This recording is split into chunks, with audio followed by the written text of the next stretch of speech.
studio with us right here this morning. Good morning, Barrister. Good morning. How good are morning. you? Very well. Good I'm morning, so happy. Barrister is always so busy that I got him to come in live to the studio today. I must say that there's a special grace upon my life.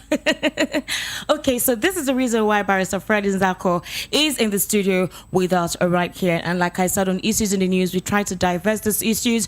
We also try to hear from you, your recommendations, your reactions to most of these topical issues. Again, this is the campaign season. You're going to hear a lot of stories coming up concerning the presidential candidates who represent the different political parties. So today, we're looking at Nnamdi Kanu, and apparently his health has gotten worse. His health has worsened. It's in the news today. The special counsel to the leader of the indigenous people of Biafra, Aloy Ejimako, has revealed that the medical condition of the IPOP leader, Nnamdi Kanu, is worsening. Ejimako, who wrote a letter to the European Union in Nigeria yesterday, urged the EU to intervene in Kanu's case, adding that the federal government would listen to a plea from the European Union. He asked the EU to urge the federal government to desist from further criminal prosecution of Kanu. So this is what the letter read. We, the solicitors of Nnamdi Kanu, on whose behalf and instruction we hereby most respectfully request for the urgent intervention of the European Union delegation in urging the government of Nigeria to promptly implement the opinion of the United Nations Working Group on arbitrary detention and the pertinent judgment of the Federal High Court of Nigeria, Umuahia, regarding the matter of Nnamdi Kanu, who is currently detained by the GON in solitary confinement. We are also very alarmed at the worsening health condition of Mr. Kanu, exacerbated by the inhumane detention conditions to which he is being subjected, including his solitary confinement since June 27, 2021. We must therefore that your mission and home governments will give the most urgent and expeditious attention and consideration to our humble prayers. That is basically what, the council to Nnamdi Kanu wrote to the European Union. Now, we recall about last month or earlier this month, when there was jubilation, when a particular court actually said that Nnamdi Kanu should be taken back to Kenya. Whatever court proceedings want to go on from there, fine, the federal government can do so. However, since then, new cases were brought up on his matter, saying that there were cases where he caused disruption in government, he heated up the polity, he asked his followers to either beat up or kill some soldiers and military agents, and all of that, all the allegations that were brought up again, fresh charges this time by the federal government to the court, and so thereby warranting Nnamdi Kanu to remain detained, to remain detained in the DSS detention center. However, right now, it is about his health. And right here, I want Barrister Fred Nzako to explain to us what that means. Did the federal government do well when they did not respect the court order? That's number one. Number two, now that it is a health situation, what is the immediate solution to the problem? Should there be a doctor that would come to the detention center, or should they respect the earlier court order concerning Nnamdi Kanu so he's properly taken care of while the process of the courts is ongoing? That is one scenario we want to look at. Another issue as well we want to look at today is yesterday, the presidential candidate of the People's Democratic Party, Atiku Abubakar, was in Lagos, Nigeria, to meet with some few select Nigerian Guild of Editors at Ikeja right here. And I must tell you that it was quite a session, and Honorable Barrister was actually there yesterday, and he's going to be giving us a little brief of exactly what the conversation was all about.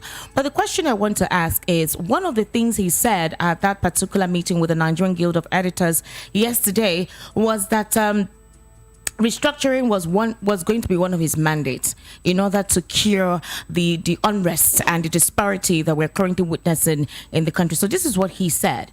The organization of basically, that is the organization with the People's Democratic Party, the former Vice President of Nigeria, Atiku Abubakar, has restated his commitment to ensuring that necessary constitutional amendments that will cause a transfer of more powers and resources to other tiers of government is activated on his first day in office if elected in next year's election. So this is basically what he termed to be his priority. On his first day in office, Atiku Abubakar says if he is elected, he will do what? Restate his commitment to ensuring that necessary constitutional amendments that will cause a transfer of more powers and resources to other tiers of government is activated on his first day. That is what he considered to be his priority, the first thing he will do once he assumes power if elected. He also made his position known during the interactive session with members of the Nigerian Guild of Editors in Lagos that it was unfortunate that a section of the media chose to misinterpret his comments at a question and answer session with the Lagos Business School Alumni Association on Tuesday. He said it was rather unfortunate how most of the comments he made were twisted. It was misinterpreted, and that's not basically what it is, meaning that the media has the responsibility to always project issues the way they're meant to be projected. He went further to say that he would not forget that at least 35% representation of women will be in his government if elected. On restructuring, the former VP said he would present a draft copy of a bill on restructuring, devolution of powers and resource control to the National Assembly to consider an amendment of the Constitution if he is sworn in as president. He said he will give priority to the security because all the zones of the country were experiencing one form of insecurity or the other. Now, Barrister, after what I talked about Nnamdi Kanu, the question I'm posing to you, how visible are these comments that the presidential candidate of the People's Democratic Party made? Because that was how this present administration in 2015 and in 2019 came about to tell us that they would do something concerning insecurity. They would make sure that it is curbed to the bird. They would make sure that there will be strategic formation when it comes to the security architecture of the nation. And currently, right now, insecurity is the prevalent activity of the day. People are closing their eyes just with one eye. People are not really sleeping or resting. So considering how endemic the problems are, how feasible is it, considering what we have on ground, is the promises he's making concerning restructuring, concerning security? That is my question to you, Barrister. So you can go ahead in your response. Thank you. It's a barrage. It's a multitude of questions. But let's take the issues one after the other. I think let's start with the issue of Nnamdi Kanu, because it is very disheartening that federal government of Nigeria is behaving like a motor packed out. Federal government of Nigeria is behaving like a motor packed out, above the law, without any respect for rule of law and without any respect for constituted judicial authority.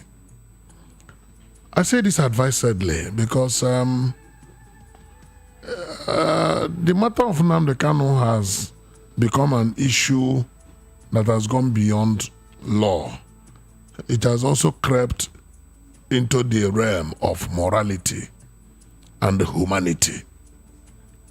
I do not understand why and what federal government stands to gain by continued disobedience of lawful orders of well-empaneled courts, and both High Court and the Court of Appeal levels. I do not understand why federal government would want to continue on this trajectory of disobedience.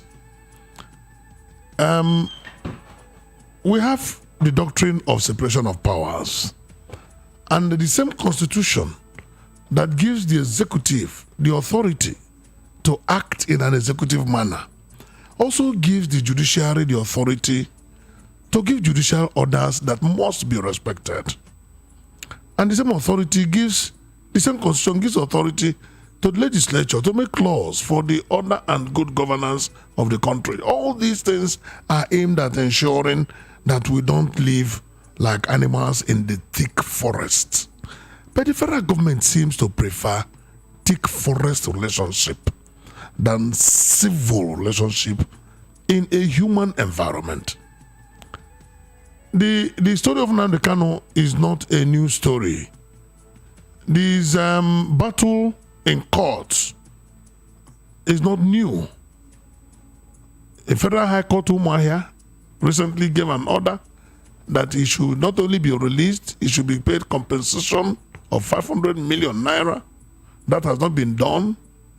The Federal High Court sitting in Abuja also gave the order that he should be sent back to Kenya from where he was illegally, extraordinarily rendered to Nigeria. The Court of Appeal has also given an order that Nnamdi Kanu should be released. Out of all of this, the federal government has not found anyone credible enough to be obeyed and respected. Instead, at each twist and turn, the federal government is looking for opportunity to continue to unlawfully detain Nnamdi Kanu. If the government that is supposed to lead by example begins to act like the area boy, how do you expect it?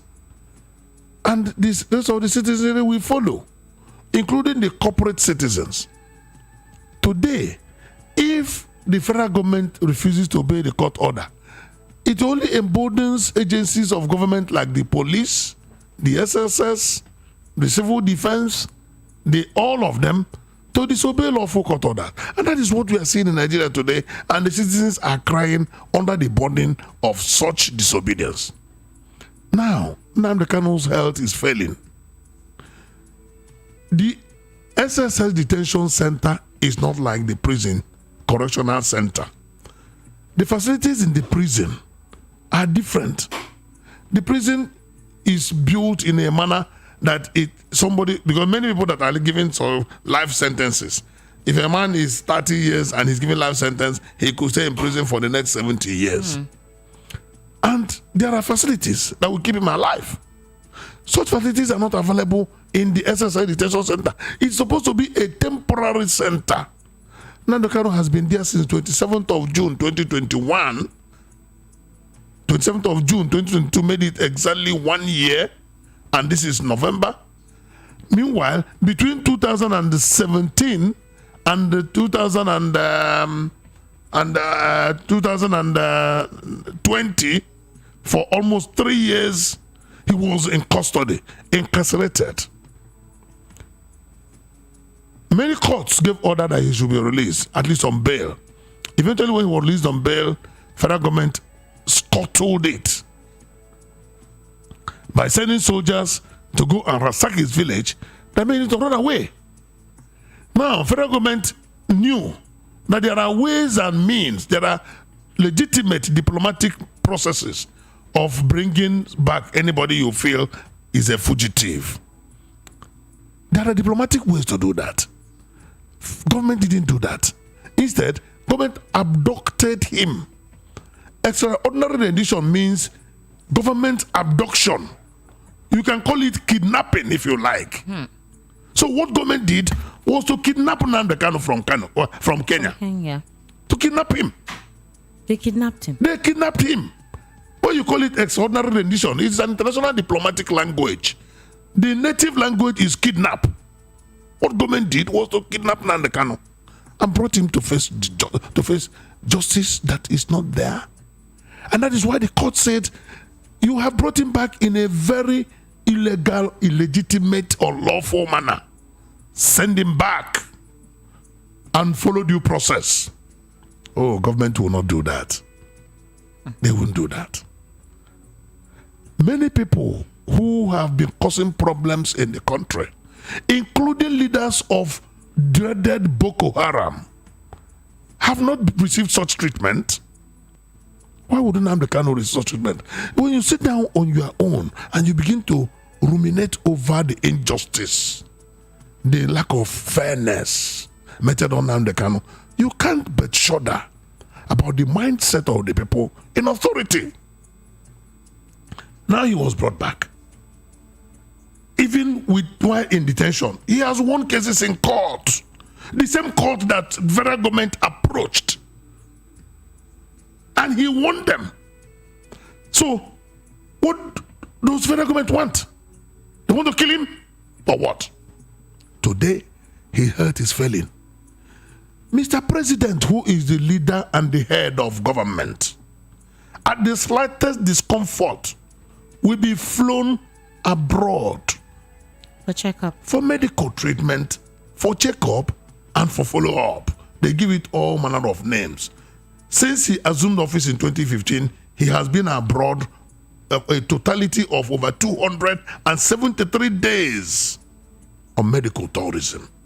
But the same man will not direct the government that he leads to release a man whom the court has not found wanting. I mean, so sometimes I don't understand how to describe this government led by Muhammad Buhari. But I want to ask a question. For example, before you ask the question, Esther, now that the health is failing, and it is not a makeup, because if you sit down in one place for 1 week, just sit down in one place for 1 week and watch yourself, you will see the difference. And he has been kept in unlawful custody for the past 1.5 years. Why won't his health fail? Even though he's a strong young man, but there's a limit to human strength. He doesn't exercise.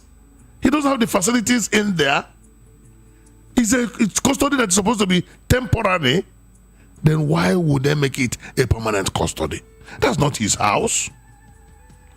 Now, government will be claiming that they will give him good health facility while in detention. Why is Mr. President not enjoying good health facility in Asoro Clinic, where every year over 2 billion naira will be budgeted for Asoro Clinic? The National Hospital in Abuja is not even far from Asorok. Oh, that one is not good. The Asoro Clinic is also not good. Mr. President and all those in government must go to UK, US, Germany, and the rest of them for treatment. Oh, but Nnamdi Kanu will be treated by a youth copper that just graduated from medical school. What an injustice. These people, they know they fear God. That was why I was asking you a question. I said I wanted to ask, why is it that any time it has to do with the federal government obeying court orders, it's difficult for them to? Yeah, but that is the dictatorial tendencies that we have and see in Muhammad Buhari. I will not stop calling his name because the buck stops on his table. And he cannot claim that he does not know. Instead, he seems to be enjoying disobedience of court lawful orders. Sometimes he has claimed not to be on the know. Most times he comes and says, I have not been on the know. I did not know. I wasn't told. Well, that is the terrible irony about it. That the president will claim not to know what is going on in his government, where he has an attorney general and minister for justice that he solely appointed and can solely remove. How can Mr. President say so?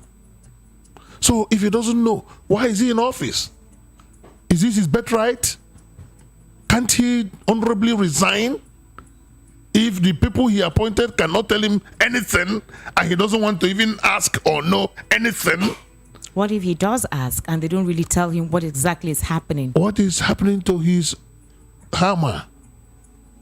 Why can't he sack anybody? Have you ever heard that President Muhammad Buhari has sacked anybody since 2015? Never. Never. And you call him a leader? Irrespective of what is going on under him, he doesn't know, he doesn't want to know. And even when you bring it to his attention, he will feign ignorance. Is that ignorance or mischief? How do you describe it? I think our democracy should have gone beyond where we are today. I think and I believe so. And if anything untoward is happening to our democracy, President Muhammad Buhari has a lot of questions to answer.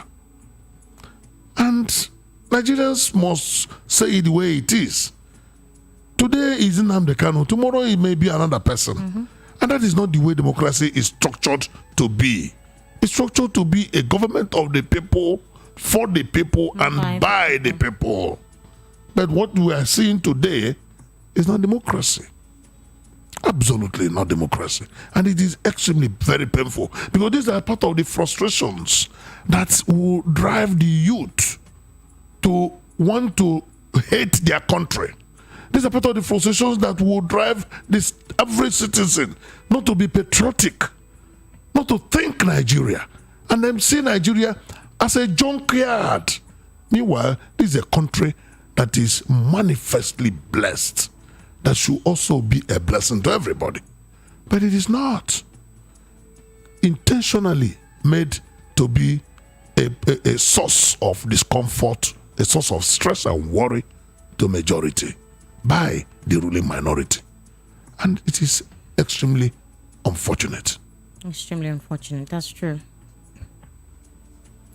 Now let's move on to, by the way, we're currently streaming live on YouTube. So all you need to do is to go on there, go to the search bar on your YouTube page and type Voice of the People 90.3